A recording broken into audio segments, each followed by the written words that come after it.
Olá, meus irmãos em Cristo. Hoje vamos falar sobre o livro de Jó. Então vamos iniciar com uma pergunta. Por que estudar o livro? Por que estudar esse livro de Jó? Uma das perguntas mais básicas com que qualquer pessoa de fé pode debater-se é por que coisas ruins acontecem com pessoas boas. O livro de Jó contém um relato de um homem íntegro que permaneceu fiel, mesmo em meios a duras provações. A existência de Jó nos convida a refletir sobre perguntas difíceis a respeito das causas do sofrimento, a fragilidade da existência humana e os motivos para crer em Deus, mesmo quando a vida parece injusta. Ao longo de todas as suas provações, Jó manteve sua integridade e sua confiança em Deus, mesmo quando alguém o instou a amaldiçoar a Deus e morrer. Onde está escrito, em Jó 2:9. Vamos abrir a Bíblia. Jó 2:9. E a mulher lhe disse: Você ainda continua sendo bom? Amaldiçoa a Deus e morra. Já que todos nós podemos sentirmos como Jó num momento ou outro, esse livro nos oferece uma análise pungente de algumas das perguntas mais difíceis da vida. Outra pergunta, que se fazem muito. Quem escreveu esse livro? Nós sabemos, não, na verdade, não sabemos quem escreveu o livro de Jó. Outra pergunta. Quando e onde foi escrito? Não sabemos. Não sabemos quando ou onde foi escrito o livro de Jó. Outra pergunta. Quais são algumas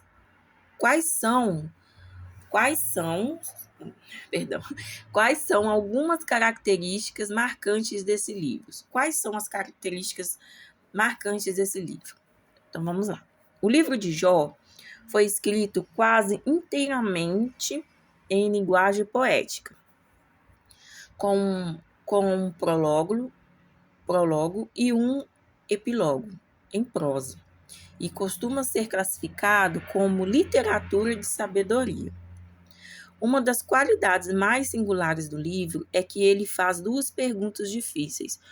Por que as pessoas justas escolhem a retidão? E por que os justos sofrem? Mas não oferece respostas simples. Na verdade, o livro de Jó convida os leitores fiéis a exercerem fé em Deus, como quando Jó disse acerca do Senhor: ainda que ele me mate, nele esperarei. Jó 13:15. Não tenho mais esperança, pois Deus me matará, mas assim mesmo defenderei a minha causa diante dele. O livro também exorta os fiéis a olharem além das tribulações desta vida em direção à gloriosa ressurreição, possibilitada pelo Salvador, pois Jó certificou corajosamente: porque eu sei que o meu Redentor vive, e em minha carne verei a Deus. Jó 19:25-20. Vamos ler. Jó 19:25. Pois eu sei que o meu defensor vive, no fim. Ele virá me defender aqui na terra. 26. Mesmo que a minha pele seja toda comida pela doença, ainda neste corpo eu verei a Deus. O livro de Jó também se destaca por uma passagem que confirma a realidade da vida pré-mortal, quando as estrelas da alva, da alva juntas alegremente cantavam, e todos os filhos de Deus jubilaram por ocasião da criação da terra. Jó 38:7. Vamos ver. Jó 38:7. Na manhã da criação, as estrelas cantavam em coro, e os servidores celestiais soltavam gritos de alegria. As revelações modernas confirmam a existência do homem Jó. Conforme registrado em doutrina e convênios, Jesus Cristo consolou o profeta Joseph Smith, comparando suas aflições com as de Jó. Ainda não estás como Jó. Teus amigos não escutem contigo, nem te acusam de transgressões, como fizeram a Jó.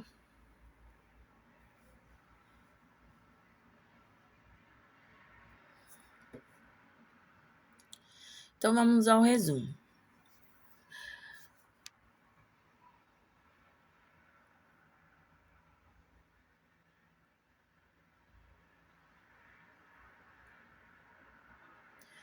Jó de 1 a 2, num prólogo que começa a narrativa poética, imagina-se o Senhor e Satanás discutindo a fidelidade e prosperidade de Jó.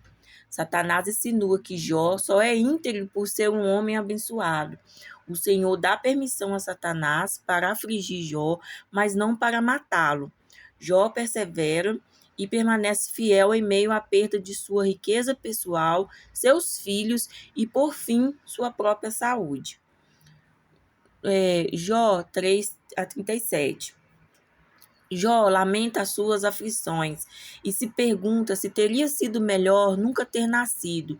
3 amigos de Jó, Elifaz, Bildade e Zofar, o consolam, mas começam a questionar suas alegações de que ele não merece seu sofrimento. Em seguida, os 4 debatem sobre a natureza do sofrimento nessa vida. Os amigos de Jó dizem que a justiça de Deus não pune o justo, portanto, o padecimento de Jó deve estar ligado a algum pecado cometido. Jó declara sua inocência e mantém-se confiante a Deus, embora não saiba por que lhe sobrevieram aquelas provações. Eliú, um homem mais jovem, oferece reflexões sobre os motivos do sofrimento de Jó. Jó 38:1 e Jó 42:6. O Senhor aparece e faz muitas perguntas a Jó, levando-o a pensar no poder supremo de Deus e em sua superioridade. O Senhor explica a Jó que é difícil para o mortal ver as coisas com a perspectiva dele. Jó submete-se humildemente ao Senhor e aos seus juízos.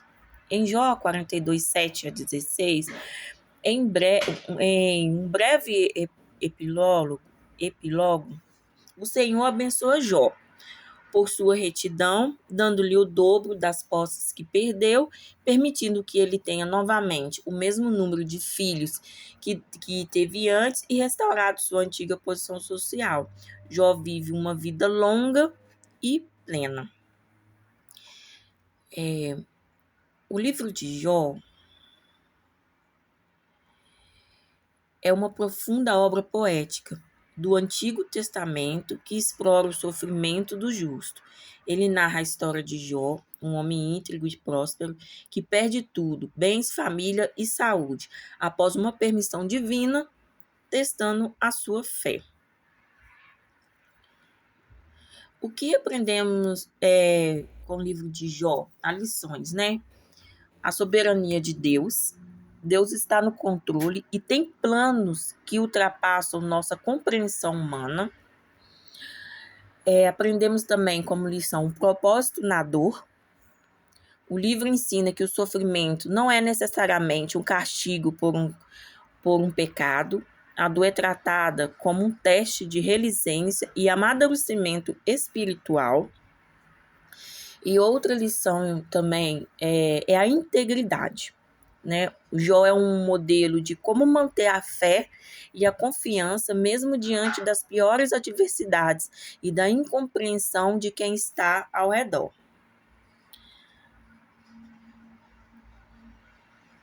Então, 3 lições do livro de Jó. Esse livro nos revela claramente que havia uma dimensão soberana de Deus no sofrimento de Jó, algo que tinha a ver com o seu plano e propósito eterno.